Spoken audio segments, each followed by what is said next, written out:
Bonjour, bonjour. Aujourd'hui, je vous présente un nouveau roman qui s'appelle Le Pont des Tempêtes de Danielle L. Jensen.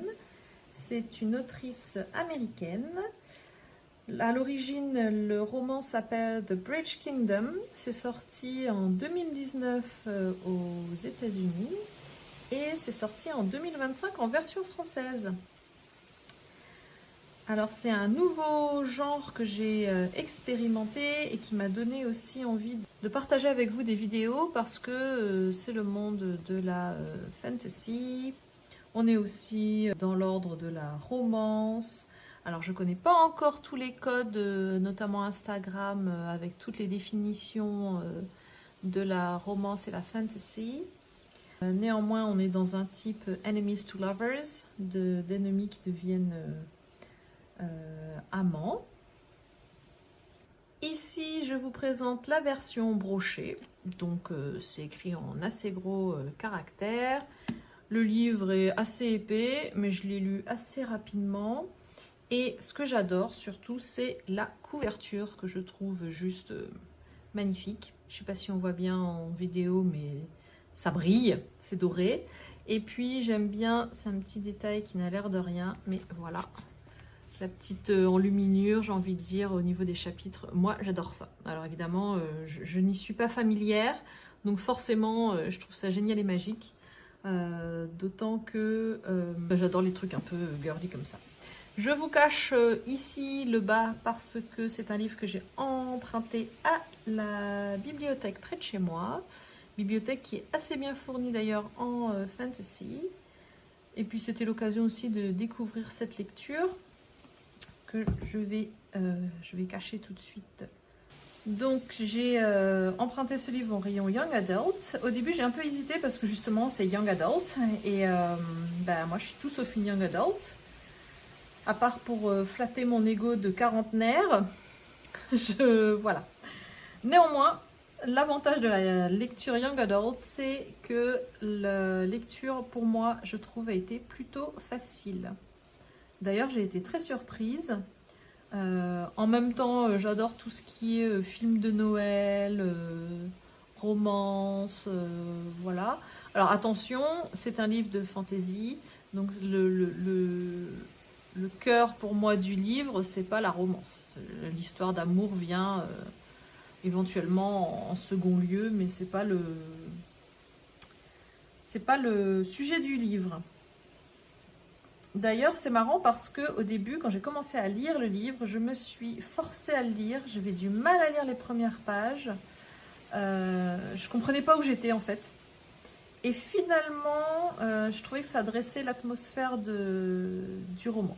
Donc en fait, je pense que si on passe pas les premières pages, on lit pas la suite. Parce que du coup, c'était un peu violent. Il y a quand même des descriptions de mort, de torture. Et je suis pas fan de violence dans les livres. Néanmoins, ça aide un peu à comprendre le contexte. Et mine de rien, je me rends compte aussi que j'aime aussi les univers dystopiques. C'est pas le cas dans ce roman, mais du coup, les univers dystopiques sont plutôt violents et la violence sert le propos du livre. Là, je trouvais quand même que c'était vraiment du coup, c'était bien dosé. Et du coup, ce roman n'est pas du tout pour les jeunes ados, mais plutôt la fin d'adolescence. D'autant plus que, à force de découvrir les romans fantasy, je découvre les contenus donc dits spicy. C'est-à-dire qu'il y a une description assez complète des relations charnelles que peuvent avoir les personnages. Et dans ce livre, il y a effectivement quelques descriptions. Je ne vous spoile pas tout, mais voilà, ça reste lisible par jeune adulte, mais pas, je dirais, jeune ado. Voilà. Quant au pitch, je ne vais pas vous lire la 4e de couverture, mais ce que j'ai envie de vous raconter, c'est que c'est l'histoire de 12 sœurs qui sont entraînées pour devenir des espionnes. Et leur père va en choisir une pour l'envoyer se marier avec le prince d'un autre royaume. le roi même d'un autre royaume, pour ramener des informations parce qu'en fait, le royaume est divisé en différentes îles. Et pour accéder à ces îles, il a été construit un pont. Le pont des tempêtes, parce que pendant 6 mois de l'année, en fait, les mers sont complètement non navigables. Et donc ce pont est nécessaire pour transporter les marchandises. Et ce qui se passe, c'est que le royaume dont sont issues ces 12 jeunes filles, et donc la jeune fille dont on va suivre l'histoire, est très pauvre. Et ils sont même au bord de la famine. Et donc son but à elle, c'est de donner à son père des informations qui lui permettront de reprendre le contrôle du pont pour que son île à elle subsiste et vive dans des conditions acceptables. Voilà, je ne vous en dis pas plus. C'était plutôt facile à lire.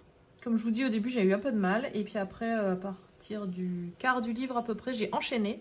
Je crois que j'ai passé une journée à tout lire. J'ai tout lu en fait en très peu de temps, donc ça s'est très vite enchaîné. Voilà, donc moi j'étais à fond dans l'histoire, je trouvais ça top, il y avait du rythme. Donc j'ai trouvé ça chouette pour une première lecture de fantasy. J'ai passé un bon moment et du coup j'ai hâte de lire le volume 2. Donc j'attends de voir ce que ça va donner et je vous donnerai des nouvelles. Bye bye!